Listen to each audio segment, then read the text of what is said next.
pay the rooftop rent at a small bar on the outskirts of town, which seemed to continue its peaceful existence. But everything changed when the door opened. At the sight of Viktor Gromov and his fierce face, everyone froze. But one table was an exception. 4 young women sat at it. They were far from ordinary patrons. What kind of war would unfold in this small bar? The Zolotoy Kamel bar, located in the center of a small provincial town, had been in the same location for 20 years. The faded sign and old tables spoke of the passing of time, but the cozy atmosphere remained unchanged. 62-year-old owner Sergei Ivanovich, as usual, polished beer glasses as he greeted guests. However, his face today was unusually gloomy. His hands trembled slightly. At a table by the window sat 4 young women, Svetlana Volkova, Anna Petrova, Olga Ivanova, and Marina Kuznetsova. They had all recently completed their service in the special forces and were now finding their way in civilian life. Svetlana returned to her hometown to help her father with his business. It was her choice. After 5 years of service, Anna was discharged due to a health issue. She had a knee injury and was looking for work in sports while undergoing rehabilitation. Olga needed to find a job as soon as possible due to financial difficulties in her family, and Marina, disillusioned with the injustice within the military system, wanted to do something righteous in civilian life. Sergei Ivanovich, how is business going lately?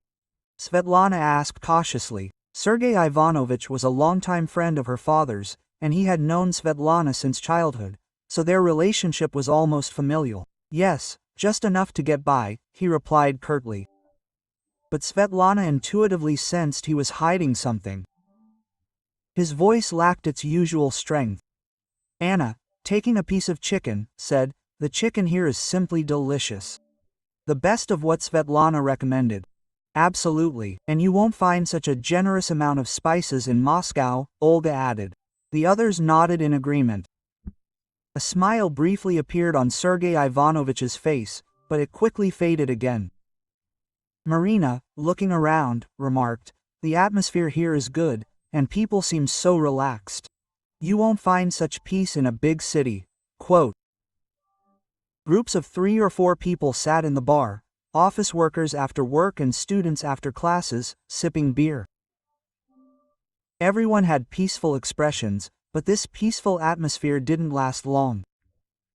The bar door slammed open, and 5 men entered. The one walking in front looked to be about 48 years old. His face was covered with scars. The 4 men following him also looked quite intimidating. The atmosphere in the bar instantly froze. The other patrons shrank back and looked away. Everyone knew who it was. Sergei Ivanovich's face turned pale. The beer glass he was holding almost fell from his hands and shattered. "Sergei Ivanovich, I see business is going well today." Viktor Gromov's voice echoed throughout the bar. At first glance, his tone was polite, but everyone present sensed the threat lurking within. "Ah, please come in," Sergei Ivanovich said in a trembling voice. The smile that had been on his face just 5 minutes earlier had completely vanished. Gromov glanced around and headed toward an empty table. His men followed him, casting threatening glances at the other patrons as they passed. The gazes of the 4 women sitting by the window naturally turned to them, but there was no fear in their eyes, rather an observant, calculating one. Svetlana glanced at Sergei Ivanovich. She didn't miss how violently his hands were shaking. "These people are strange," Anna muttered quietly. Olga nodded. Her intuition, honed by years of service, warned her of danger. Marina had already unconsciously assessed the layout of the bar, the entrances, the emergency exits, the location of the restrooms. Everything was instantly imprinted in her mind. "Master, bring us a couple of bottles of beer," Gromov said loudly, sinking heavily into a chair. "Yes, I'll get them now." Sergei Ivanovich hurried to the refrigerator. His steps were faster than usual. At that moment, One of Gromov's men stared at the students at the next table. "Hey, what are you staring at?" The students flinched and lowered their heads, trembling with fear. Sorry, that's all. My mood was ruined." The bandit's voice grew louder. The other patrons tensed even more. Svetlana's gaze turned icy, her fists involuntarily clenched. Anna lightly touched her shoulder. It wasn't time for the signal yet. Olga and Marina were also tense, but remained calm. Gromov, pouring beer, turned to Sergei Ivanovich. "Master, when will you pay for this month?" Sergei Ivanovich's face grew even paler. He knew this moment would come. But when it arrived, his legs buckled. "The thing is, business hasn't been going well lately." "Not great? And I see there are quite a few customers," Gromov said, looking around the bar. His gaze lingered for a moment on the 4 women by the window, and those young ladies, it seemed, weren't arguing over money. Hearing this, his men stared at the women. They were unpleasant, greasy glances. Svetlana slowly placed her glass on the table. It was impossible to stand it any longer. Anna, Olga, and Marina felt the same. The gazes of all 4 changed simultaneously. But they didn't move yet. They needed to observe the situation further. Gromov approached Sergei Ivanovich and said, "Master, you know, right, that we maintain order in this area?" "Yes, I know." "Then, naturally, you have to pay for protection, otherwise something bad might happen to your good establishment." It was an open threat. The other patrons became even more frightened. At that moment, one of the bandits approached the students' table. "Hey, what are you doing here? Have you no idea what's going on? We're just drinking beer." "Drinking beer? The elders are the ones making the decisions here, and you're just getting in the way." The bandit tried to snatch the beer glass from the student. At that very moment, Svetlana stood up for a moment. Her voice echoed throughout the bar, quiet but decisive. Gromov and his men's gazes turned to her. "What kind of girl is this?" Gromov smirked. "We're visitors too, so stop disturbing the other guests." Anna, Olga, and Marina followed Svetlana, one by one. When all 4 were on their feet, a strange tension hung in the air. Gromov chuckled. "Visitors, to act like a visitor here, you have to have the right to do so." But he didn't yet know who he was up against, or that what was about to happen would become the stuff of legend in this small town. Gromov looked Svetlana up and down with a mocking grin. The thought that some 29-year-old woman dared to contradict him struck him as amusing. Svetlana's voice dropped a notch. It was the same calm but firm tone she used when reporting to her commander during her time in the Special Forces. "Yes, to open your mouth here, you need to have the appropriate right to do so." Gromov slowly rose from his seat. He was tall and looked menacing. His men also began to rise. Anna took a step to the left of Svetlana. Unconsciously, they formed a battle formation. Olga moved to the right, and Marina took up a position at the exit behind. These were movements honed by years of training, but Gromov's gang didn't notice. They thought the young women were simply running away in fear. "Do you know who we are?" One of Gromov's men stepped forward. He was the largest of them. "I have no idea," Olga answered calmly. Her face was written with genuine ignorance. "You don't? There's no one in this area who doesn't know us." The bandit looked puzzled. He was sure their notoriety was well known. Gromov stopped his subordinate with a gesture. "It looks like the young ladies aren't from around here." "Yes, we're from Moscow, naturally." Marina lied. They needed to buy time to better assess the situation. "From Moscow, then you're not familiar with the local customs." A sinister smile appeared on Gromov's lips. "We are kings here. And to rest in peace, you'll have to please us, Sergei Ivanovich."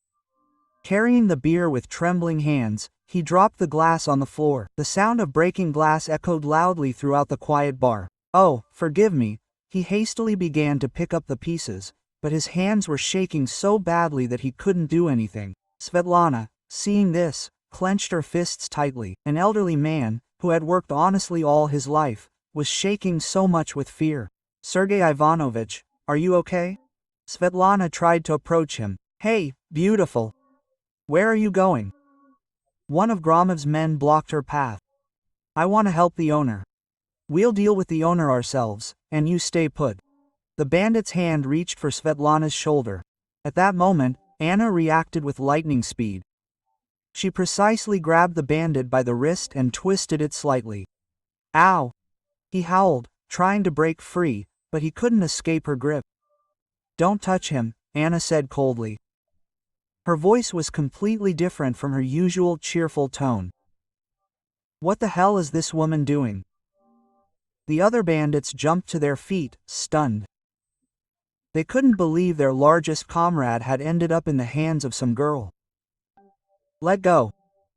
The bandit twitched, but Anna stood motionless. 5 years of special forces training hadn't been in vain. Gromov's face distorted. "Guys, what are you standing there for? What kind of is humiliating us?" But the others were in no hurry to intervene. They sensed something was wrong. Olga quietly said, "If you stop now, we won't cause any trouble." "You won't cause problems," Gromov chuckled. "We're the ones causing the problems here, not you." Marina stepped forward. She stood with her back to the exit, taking control of the entire situation. "The other patrons are scared." "Stop it." Indeed, the rest of the guests in the bar were trembling with fear. Someone was trying to go to the restroom, but Gromov's men were blocking the way. "Scared? That's how it should be," Gromov laughed loudly. "They're afraid of us, that's why they're sitting quietly." At that moment, a student trying to leave the restroom was stopped by a bandit. "I need to go out." "Go out? Who gave you permission?" The bandit roughly pushed the student in the shoulder. He staggered and hit the wall. At that moment, a cold fire flashed in Svetlana's eyes. "If you don't stop right now, it'll all be over."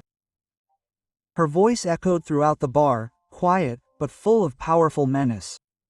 Gromov looked at her. He felt the atmosphere around this young woman suddenly change. Quote, "It's over." "What's over?" "What you're doing here," Anna replied, letting go of the bandit's wrist. "We're customers who came to have a quiet beer. And the other guests too," Olga added. "Marina's finished, so why are you bothering us?" Their words, spoken one after the other, created a strange pressure. It seemed they were acting as a single unit. Gromov began to understand that something was wrong. His intuition told him these young women were not simple. One of his men, rubbing his wrist, said, "Boss, there's something wrong with these girls. Their strength is inhuman." The others nodded. They too felt the tension rising, but Gromov didn't want to back down. It was a question of his reputation. "What? Just some athletes." Gromov tried to regain his confidence. No matter how much a woman has been involved in sports, how strong can she be? Before he could finish speaking, the atmosphere changed dramatically. The gazes of all 4 women simultaneously turned icy. "What did you just say?" Svetlana said quietly and threateningly. Gromov didn't understand what dangerous words he had just uttered, and that soon something unimaginable would happen in this bar. Gromov's face began to redden. His pride was hurt by the fact that some young women were ignoring him. "Good. Then I'll have to teach you a proper lesson." Gromov gestured to his men. This meant, "Enough talk, time to act." The largest of the bandits approached Svetlana and reached out to grab her shoulder. At the same time, Svetlana's body reacted with lightning speed. She precisely grabbed his wrist and twisted it clockwise. At the same time, she stepped forward, completely knocking him off balance. The bandit let out a surprised cry and staggered. Leaning forward, he had to support himself with his hands on the table. Everyone in the bar fell silent for a moment, not quite understanding what had happened. Anna here she reacted immediately. She saw another bandit rush to Svetlana's aid. She easily grabbed his right arm and tripped him from behind. The bandit collapsed to the floor. Quote, "What is this?" Gromov cried out in amazement. He couldn't believe that 2 of his men had been neutralized so quickly. But then his expression changed. Surprise gave way to cold calculation. Quote, "Wait! Who are you? You're not just students, right?" Gromov's voice was full of suspicion. Such movements were impossible for an ordinary person. Quote, "We are former Special Forces," Svetlana answered calmly. "Special Forces," Gromov chuckled. But his gaze became even sharper. The military raised their hands against the civilians. "This is serious business." Hearing this, his men stood up and grouped again. They understood their leader's new tactics. Quote, "Boss, could this turn into problems?" One of them asked, rubbing his wrists. "Of course, it will turn out, even if they are former military personnel who beat up civilians." That's what Gromov's face said. A sinister smile appeared. Physically, they lost, but there was another way. Anna's face tensed.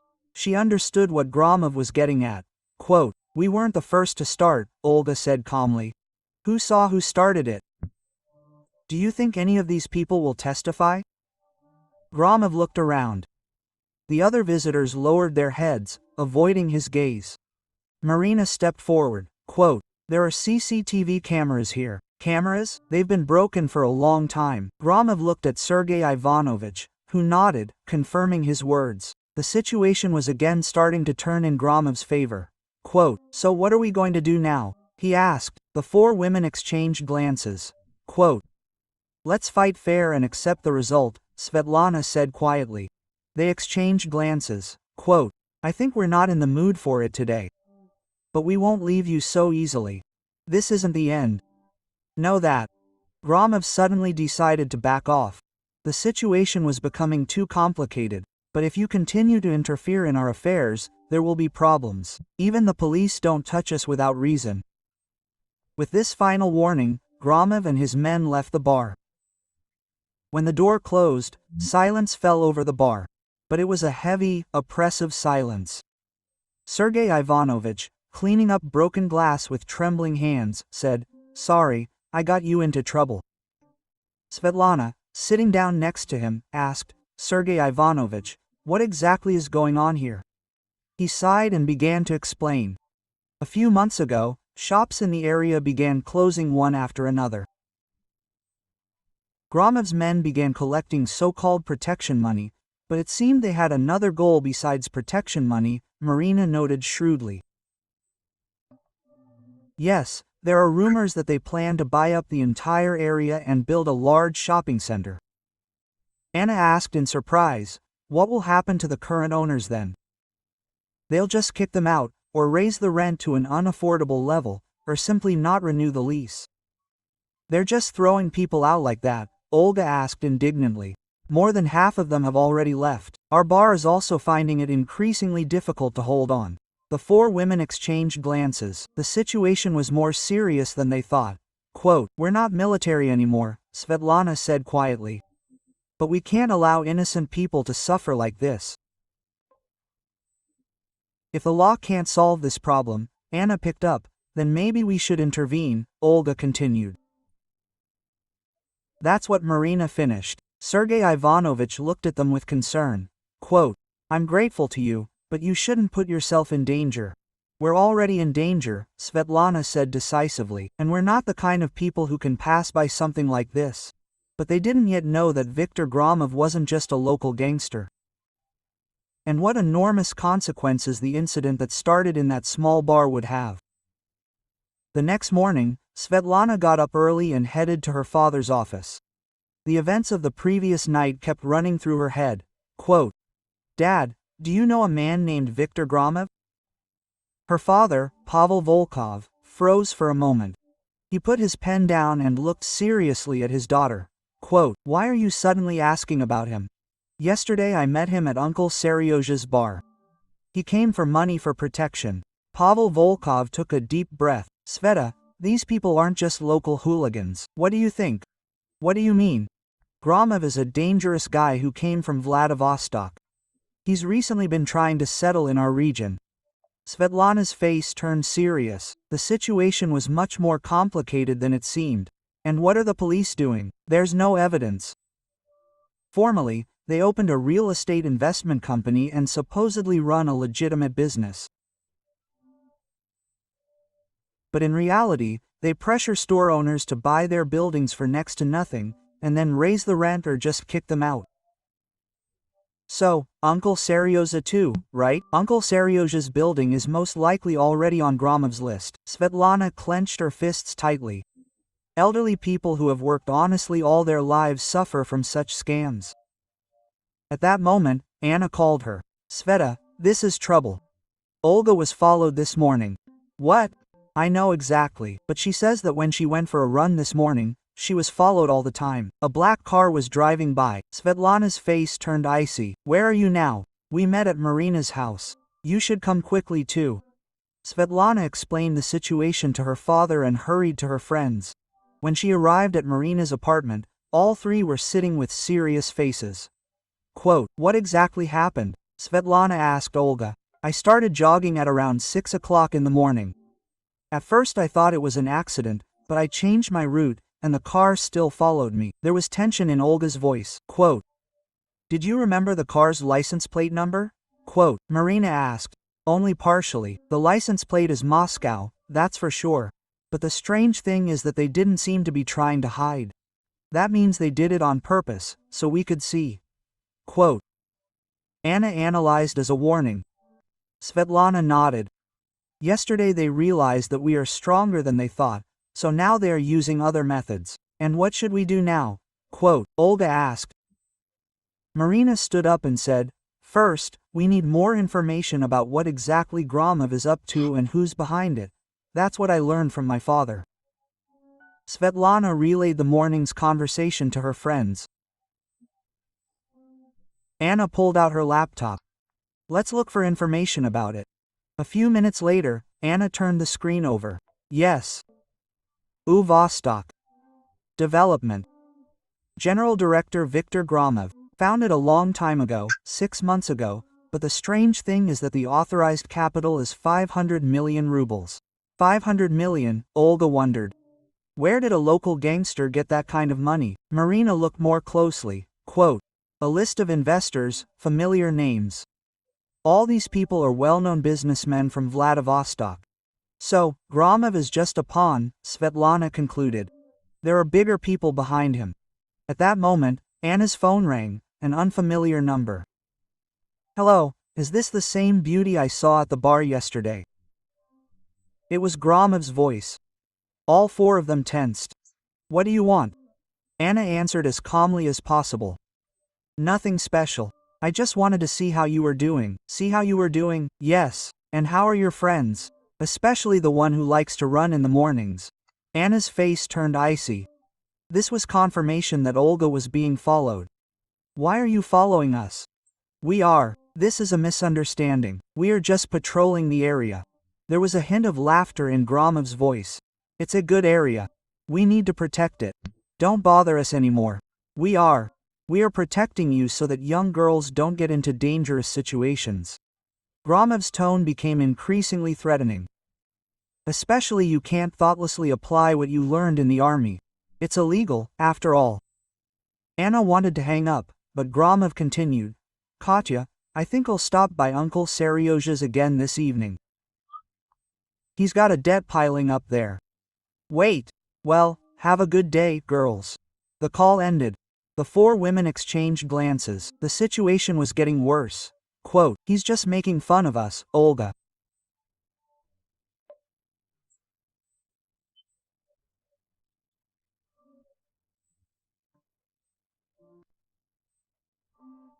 said indignantly, and said that he'd go to Uncle Seryoza's again this evening, Marina concluded. Svetlana stood up, which meant we'd go too, but this time it'll be different. He might bring more people. We need to prepare too, Svetlana said decisively. First, we need to warn Uncle Seryoza and gather evidence. This time, we'll record everything on a voice recorder. Marina nodded. Good idea, but we might not be enough. At that moment, Olga said, I have some friends, senior comrades from the same unit. They currently run a security agency nearby. Reliable people, Svetlana asked. I trusted them with my life. Of course, reliable. Anna looked at her watch. Time is short. There's a lot to do. Then we'll split up, Svetlana began planning. Olga, contact your contacts. Anna, prepare the recording equipment. Marina, research the legal side of the matter. And you? I'll go to Uncle Serioza, explain the situation, and we need to notify the other shop owners. They divided up the tasks, but they were all thinking about the same thing. Tonight would be a turning point, and they didn't yet know that this time Gromov had a completely different move planned. 3 p.m. Svetlana arrived at Sergei Ivanovich's bar. He opened earlier than usual and was wiping down tables alone. Quote, Uncle Serioza, hello. He looked up and, seeing Svetlana, sighed with relief. Svetochka, I was so sorry yesterday that I dragged you into this. It's not your fault. On the contrary, it is we who should help you. Svetlana sat down next to him and said seriously, Uncle Serioza, Gromov said he'll be back this evening. Sergei Ivanovich's hand froze. He clutched the rag tightly. Will he come back? Yes, but this time it seems everything will be different. He might bring more people. Sergei Ivanovich sighed and sank heavily into a chair. Svetochka, I'm very sorry. You better leave, I can handle this myself. No, since we've intervened, we'll go all the way. Svetlana's voice was firm. And this isn't just your problem, it's a problem for the whole neighborhood. At that moment, the bar door opened and a middle-aged man walked in. It was Mr. Pak, the owner of the neighboring Chinese restaurant. Sergei, this is terrible. His face was pale. What happened?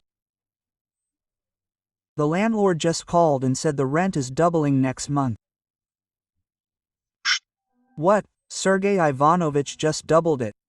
That's a lot. How am I supposed to pay that much? Quote. And that's not all, the building's owner muttered. Hearing this, Svetlana and Sergei Ivanovich tensed. Quote. That's some company called Vostok Development. Svetlana's face turned to stone. It was the same company Anna had found. Quote. Sergei, what should we do? We can't continue working like this. I'm almost in tears, said Mr. Pak. For him, who had run his restaurant for 30 years, this news was like a bolt from the blue. Sergei Ivanovich clenched his fists. Quote, so, what did they decide to do? Svetlana asked Mr. Pak. And how are the other stores doing? They all received the same notice. The whole street. And what are they all going to do? What are they going to do? We'll have to move out. Who among us can afford this kind of rent? Mr. Pak smiled bitterly. Svetlana thought about it. Gromov's plan was thought out to the last detail. Quote, Uncle Serioza, Mr. Pak, have you considered joining forces with the other owners and taking a stand? Taking a stand? Sergei Ivanovich asked collectively. Protest against the rent increase. From a legal standpoint, such a sudden increase could be illegal. Mr. Pak shook his head. It's no use. The owner has changed anyway. No, there is a law protecting tenants' rights. You can't just raise the rent like that. At these words from Svetlana, hope gleamed in the eyes of both men. Really? Yes. But it will be difficult alone. We need all the owners to come together. Sergei Ivanovich thought about it. What if the others don't agree? Let's hold a meeting this evening, Svetlana suggested. This evening? But Gromov will come, so much the better. When all the owners are gathered and Gromov comes, everyone will see what he's capable of. Mr. Pak's eyes lit up. That's the right idea. Enough hiding and suffering. Let's meet him face to face. Sergei Ivanovich also nodded. Okay, then I'll call the others. At that moment, Svetlana's phone rang. It was Olga. Sveta. My comrades agreed help. They're already on their way here. How many are there? 5 so far. All the former special forces now work for a security agency. Svetlana sighed with relief. Thank you. Then let them come to the bar at 7 p.m. Having finished the conversation, she explained everything to Sergei Ivanovich. Uncle Serioza, our comrades will come to help. They are all reliable people. Thank you very much. But won't this cause problems?